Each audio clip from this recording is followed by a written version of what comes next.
Sadyang mapaglaro ang tadhana.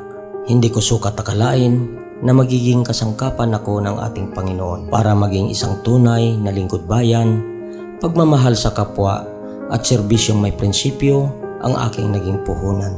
Sa mahigit dekadang paglilingkod, libreng operasyon sa katarata na aking naging advokasya 12 years ago at 318 CCTVs upang tuldukan ang lahat ng uri ng kriminalidad sa aking nasasakupan. Katahimikan, kaayusan ang sikreto sa isang maunlad at panatag na pamayanan. Bilang isang lingkod bayan na produkto at nagmula sa hanay ng baranggayan, ay buong puso at buong tapang kong ginampanan ang tunay na kahulugan ng salitang lingkod bayan hanggang sa kinilala tayo ng lungsod bilang isa sa pinakamahusay na punong barangay sa 3 distrito ng Maynila. Ang akin pong prinsipyo ay hindi lang dapat serbisyo, dapat may puso.